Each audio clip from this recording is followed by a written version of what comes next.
Zeit für richtig hältst. Товарищи, рабочая крестьянская революция. My w Polsce nie znamy pojęcia pokoju za wszelką cenę. Międzywojnie. Kanał historyczny. Ignacy Mościcki, zamachowiec, wynalazca, naukowiec i prezydent z nadania. W dzisiejszym odcinku porozmawiamy sobie o postaci dość kontrowersyjnej, genialnego wynalazcy, uczonego, wielce zasłużonego dla Polski naukowca, a jednocześnie osoby, która zgodziła się być, można powiedzieć, takim prezydentem z nadania, figurantem Piłsudskiego. Dlaczego tak się stało? Jakie były tego powody? O tym powiemy więcej w najnowszym odcinku na kanale Międzywojnie. Zapraszamy. Witam wszystkich Państwa na kanale Międzywojnie. Bardzo serdecznie dziękujemy za oglądanie naszego ostatniego odcinku na temat generała Rozwadowskiego. Jesteśmy cały czas w okresie dwudziestolecia międzywojennego. Rozpoczniemy dzisiaj rozmowę na temat ostatniego prezydenta II Rzeczpospolitej. Ja to tylko tak mogę nadmienić, że jest taka dzielnica miasta Tarnowa, Mościce, właśnie ona jest od nazwiska prezydenta Mościckiego, gdzie są kiedyś wielkie zakłady chemiczne, teraz to już w trochę innej sytuacji, można powiedzieć, że gospodarczej nie są taką potęgą, gdzie można powiedzieć, że cała okolica pracowała właśnie w tych zakładach w Mościcach, to są Azoty. Ale wracając już do głównego wątku, a mianowicie do prezydenta Mościckiego, to Stanisławie, jakbyś mógł na początku przybliżyć nam rys biograficzny właśnie prezydenta Mościckiego z jego młodości, z jakiej były rodziny, gdzie studiował i jak doszedł właśnie do tego, że został finalnie tym prezydentem z nadania. Tak, dzień dobry Państwu. Ignacy Mościcki urodził się w 1867 roku w Mierzanowie koło Płocka i co jest ważne, pochodził z rodziny szlacheckiej o takich bogatych tradycjach patriotycznych. Ta rodzina pieczętowała się herbem Ślepowron, pochodząca była z mazowieckich Mościc. Te tradycje były zakorzenione w związku głównie z działalnością powstańców, takich jak dziadek Ignacego Walenty, który powstaniec listopadowy, ojciec Faustyn i stryjowie Jan i Kazimierz z kolei uczestniczyli w powstaniu styczniowym. Mościcki nauki podstawowe pobierał w domu rodzinnym. Był bardzo uzdolniony matematycznie i też miał taki dryg do nauk przyrodniczych. Uczęszczał do gimnazjum w Płocku, a później, gdy rodzice przenieśli się do Skierbieszowa, gdzie ojciec dzierżawił majątek ziemski, kontynuował naukę w gimnazjum w Zamościu.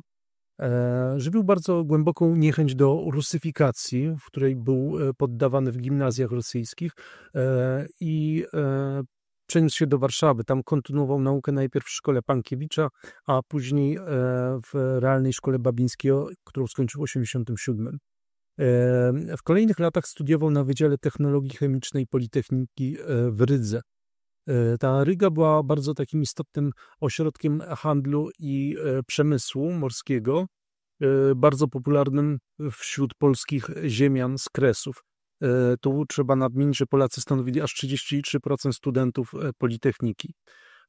Bardzo szybko dał się zauważyć na uczelnianym forum. Koledzy wybrali go na szefa uczelnianej korporacji. To była korporacja akademicka Welecja.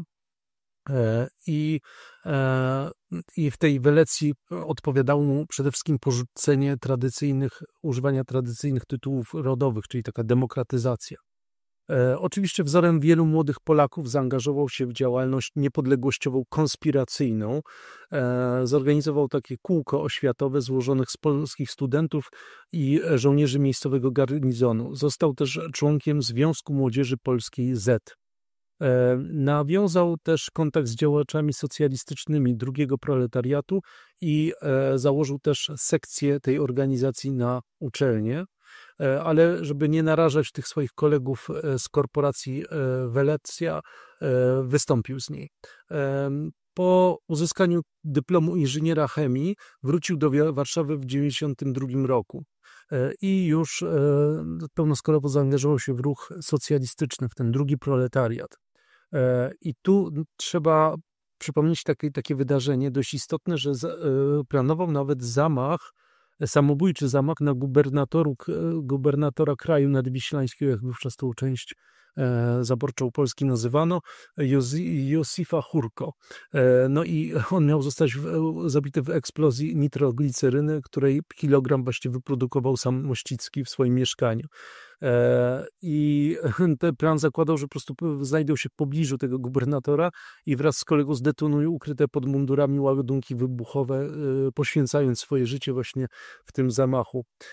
Ten zamach się na szczęście nie udał, bo o wszystkim dowiedzieli się Rosjanie. On uprzedzony o aresztowaniu opuścił w lipcu 92 wraz z żoną Michaliną zabór rosyjski i uciekł przez Prusy, Berlin i Rotterdam do Londynu. Tam wkrótce po uzyskaniu dyspensy papieskiej ożenił się ze swoją kuzynką Michaliną Czyżewską. No a jeszcze trzeba powiedzieć, że te lata londyńskie były dla niego bardzo trudne. No musiał imać się rozmaitych prac, żeby utrzymać się przy życiu. Pogłębiał też wiedzę chemiczną w urzędzie patentowych i na kursach wieczorowych Finsbury Technical College. Przebywał tam głównie w kręgu socjalistów polskich, emigrantów, wydających takie pismo Przedświt. No i tu punkt przełomowy, 1896 rok, spotyka się z człowiekiem, który miał w przyszłości odmienić jego życie, Józef Piłsudski, i tu nawiązała się taka bliska znajomość. No, Mościcki stał się w końcu tym wybitnym naukowcem i wynalazcą, a jakie były jego osiągnięcia właśnie w chemii? No ta kariera rozpoczęła się w październiku 1997 roku, kiedy zapisał się na studia uzupełniające z fizyki i matematyki na Uniwersytecie we Fryburgu. W wieku 30 lat został asystentem profesora Wierusza Kowalskiego i pierwszym zadaniem w pracy asystenckiej było przygotowanie demonstracyjnych pokazów do wykładów fizyki. Te pokazy były tak ciekawe i efektowne, że przyciągały na wykłady studentów z różnych wydziałów, nawet z teologicznego. Później zajmował się samodzielnie ćwiczeniami laboratoryjnymi z fizyki. Później zmienił specjalizację na elektrochemię i zauważył, że zmiana częstotliwości wyładowań ma wyraźny wpływ na intensywność procesu utleniania azotu. No, zyskał, można powiedzieć, międzynarodowe uznanie, bo protektorzy Wierusz Kowalski i Jan Modzelewski, późniejszy poseł Polski w Szwajcarii, założyli towarzystwo Société de l'Acide Nitrique, to taką spółkę z kapitałem głównie polskim o wysokości 100 000 franków szwajcarskich dla finansowania badań. I Mościcki w 1901 roku zrezygnował z asystentury i został kierownikiem tej firmy, która finansowała jego badania. Też udostępniono mu w Szwajcarii 3 laboratoria uniwersyteckie i ze sprzedaży wyników badań, tych patentów, licencji był w stanie pokryć wydatki poniesione na badania, pensje pomocniczych pracowników i z nawiązku zwrócić wkłady finansowe właśnie członkom tego towarzystwa. Wraca do Polski w 2012 roku. Przyjmuje może nie najbardziej intratną, ale właśnie taką bliską jego sercu propozycję pracy na Politechnice Lwowskiej. Tu pojawił się problem braku formalnych stopni naukowych, rozwiązano to szybko, został mianowany profesorem zwyczajnym technologii chemii nieorganicznej i elektrochemii technicznej. W tym samym roku uczelnia nadała mu tytuł doktora honoris causa za zasługi na polu nauki i przemysłu, czyli jakby to brak tego formalnego stopnia naukowego tym stopniem zastąpiono na faktyczne osiągnięcia właśnie tym tytułem honorowym.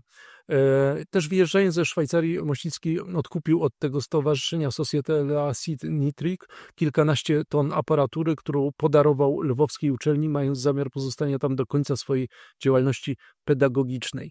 Później podczas I wojny światowej wraz z doktorem Kazimierzem Klingiem z Uniwersytetu Lwowskiego utworzył spółkę Instytut Badań Naukowych i Technicznych Metan, której działalność przyniosła liczne patenty w dziedzinie petrochemii. Jednym z nich była instalacja destylacji ropy.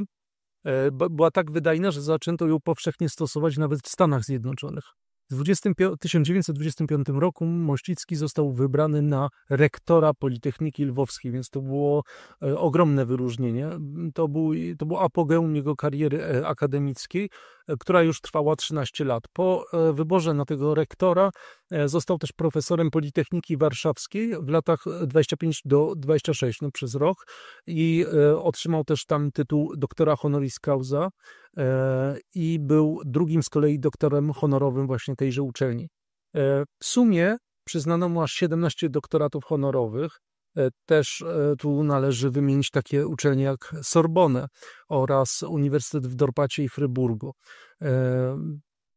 I później to w zasadzie można powiedzieć, że po przejściu na tą drugą ścieżkę kariery, do kariery polityczną, to już więcej czasu poświęcił na zbieranie plonów tej swojej działalności naukowej, czy odbieranie kolejnych tytułów doktora honorowego, niż na działalność już naukową, której praktycznie zaprzestał.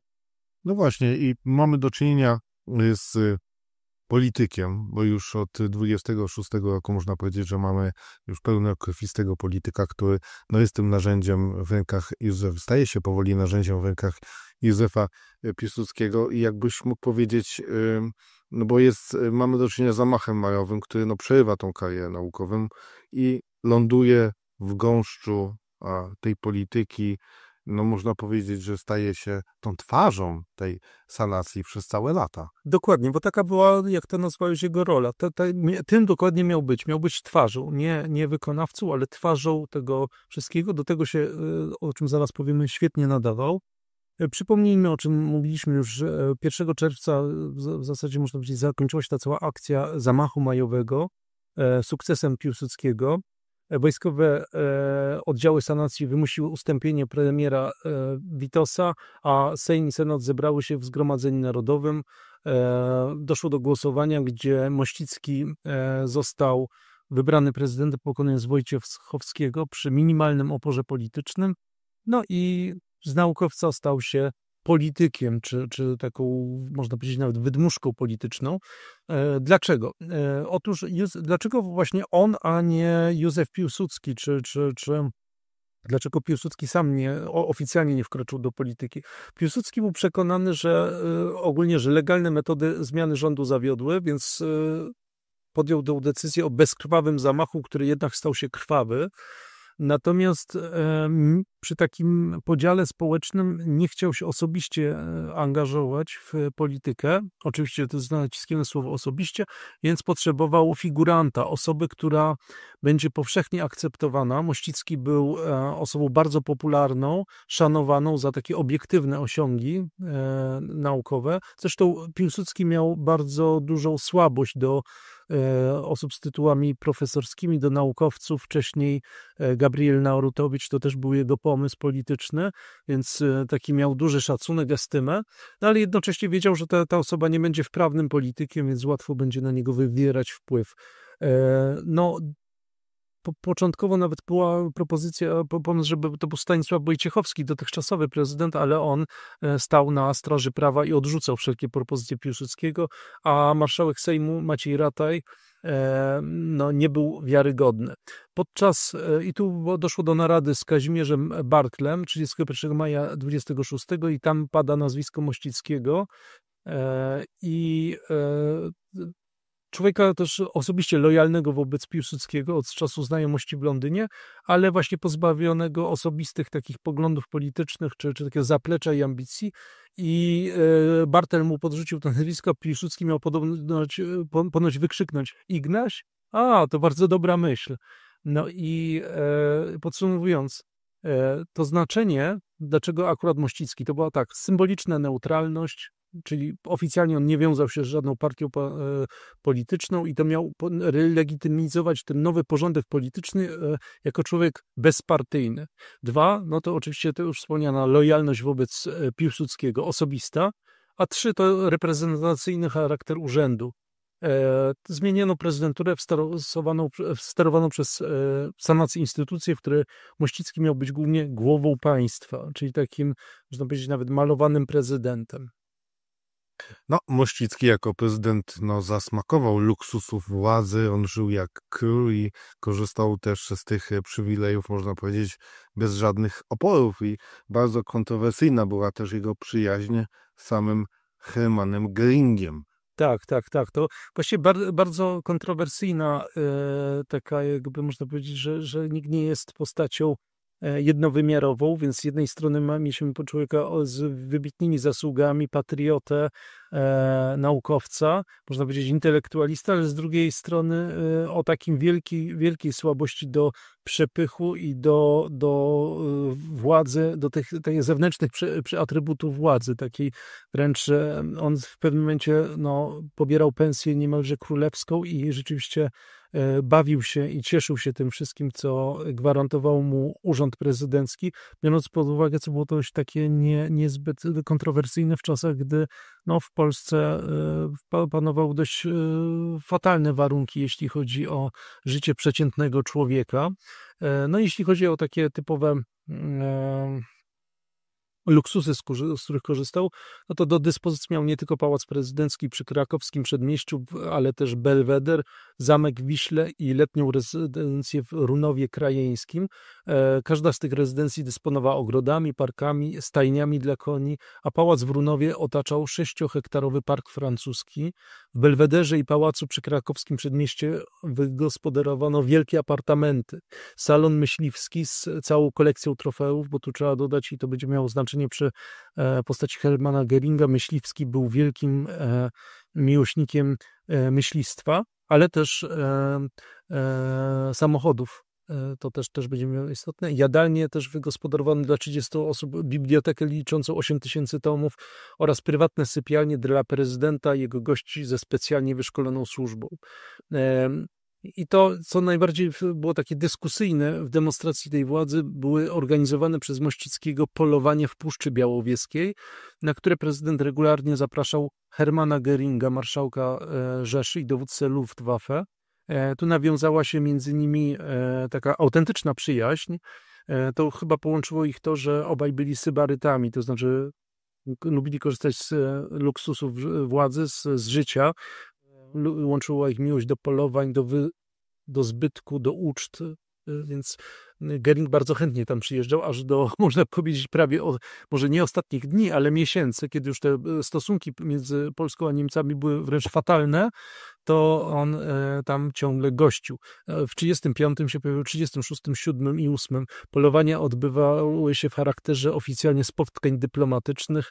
W 36 Mościcki odznaczył Göringa orderem Orła Białego, co wywołało oburzenie wśród opozycji i części dyplomatów, a Göring wielokrotnie obdarował Mościckiego prezentami. Tu psem posokowcem hanowerskim, oraz, co bardzo, to jest najbardziej kontrowersyjne, ale też zabawne, można powiedzieć, biorąc pod uwagę kontekst tego, w sierpniu 1938 roku, kiedy te stosunki były, w zasadzie można powiedzieć, że było odliczanie do wojny, to Göring obdarował Mościckiego luksusowym Mercedesem Benz G5.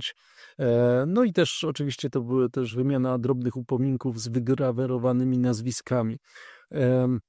Ta przyjaźń była często później odbierana jako symbol moralnej kompromitacji głowy państwa i zwłaszcza w kontekście tych pogarszających się stosunków polsko-niemieckich.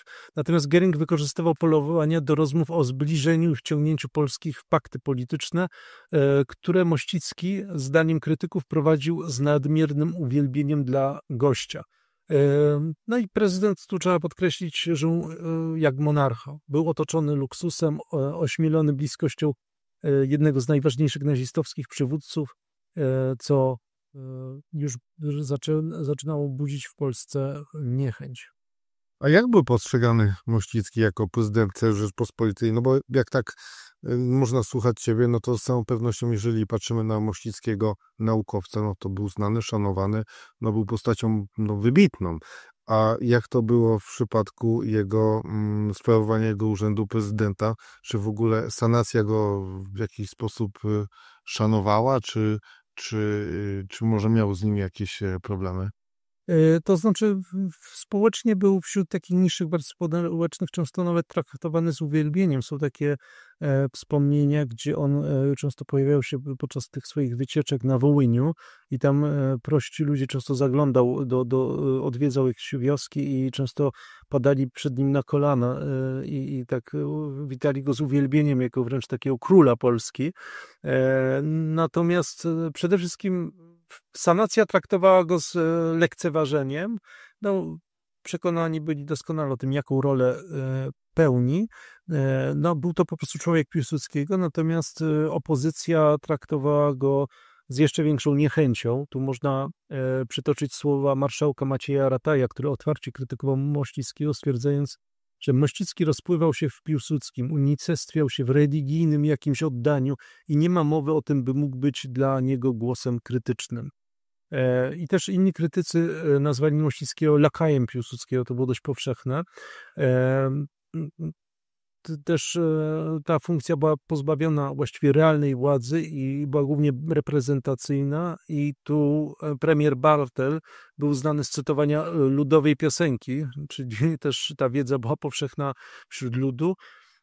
Mówił tak: tyle znacy, co Ignacy, a Ignacy znacy. To oczywiście było, no tak lud to traktował, prości ludzie. No z kolei Adam Ciołkosz na wiecu w Tarnowie 4 marca 29 miał powiedzieć, że w Warszawie krąży powiedzenie, iż prezydenci RP nie mają szczęścia, ponieważ jednego zastrzelono jak psa, drugiego wypędzono jak psa, trzeci słucha jak pies.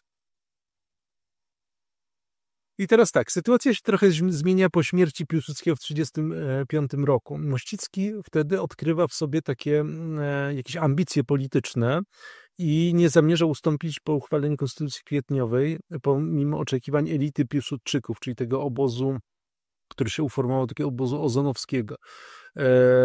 Ta nowa konstytucja nadawała prezydentowi duże uprawnienia, ale Piłsudczycy raczej widzieli go dalej w tej roli takiego figuranta. No i teraz ten system nowy powodował, że Polska stawała się ustrojem autorytarno-prezydenckim, gdzie prezydent odpowiadał przed Bogiem i historią i Mościcki zaangażował się w te procesy, to znaczy takie niekonstytucyjne działania, spośród których można wymienić tak: odwołanie pierwszego prezesa Sądu Najwyższego Władysława Sejdy dekretem z 28 roku, co podważyło w zasadzie zasadę niezawisłości sądów.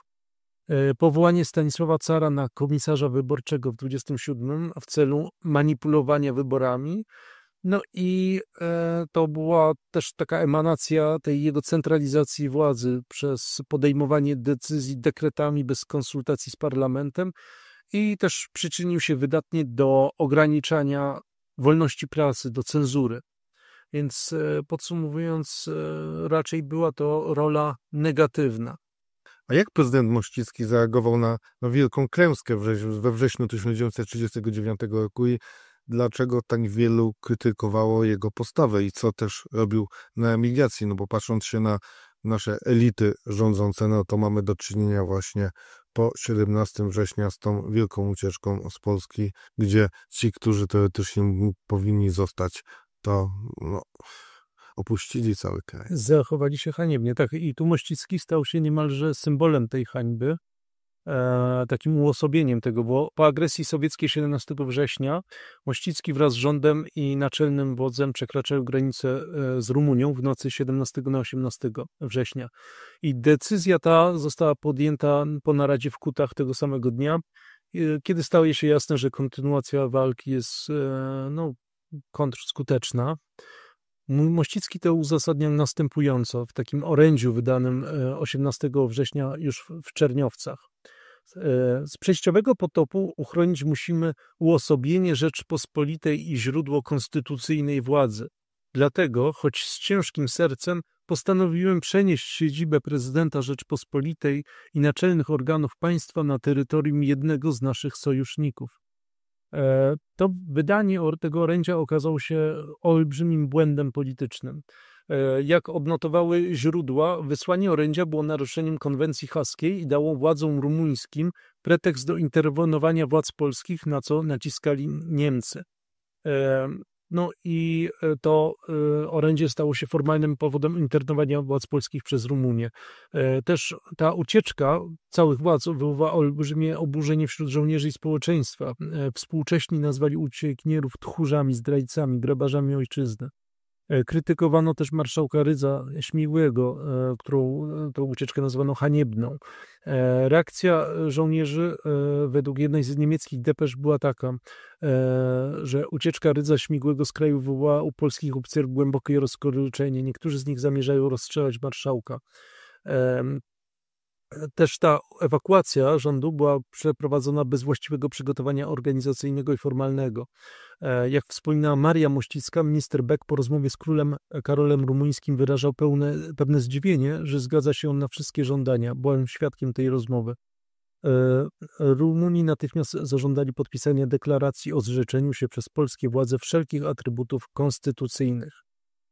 19 września władze rumuńskie oficjalnie poinformowały o internowaniu polskich władz i Mościcki został umieszczony w Slaniczul, nie wiem czy to dobrze wymawiam, Slaniczul de Sus, ośrodku odosobnienia przygotowane wcześniej przez władze Rumunii i tam zdaje sobie sprawę, że jego kariera polityczna tak naprawdę już dobiega końca.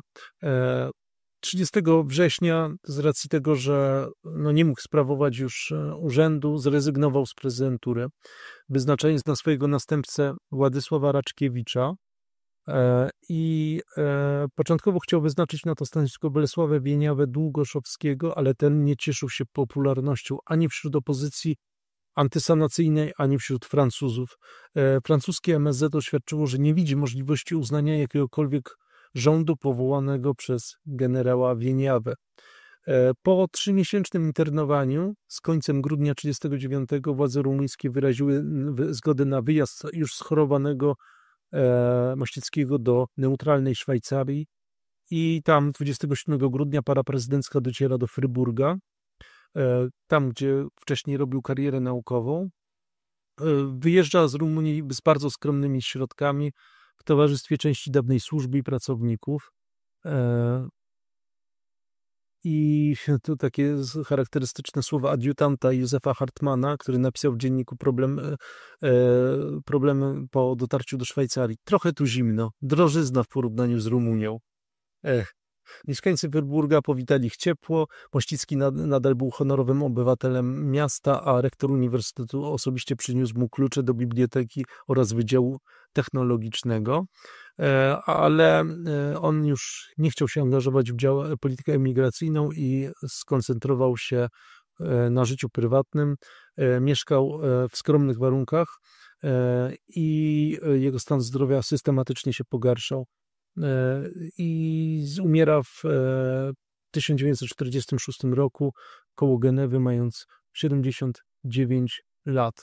Ogólnie mówiąc, historycy z perspektywy czasu oceniają postać i postawę w zasadzie Mościckiego we wrześniu 1939 roku jednoznacznie negatywnie.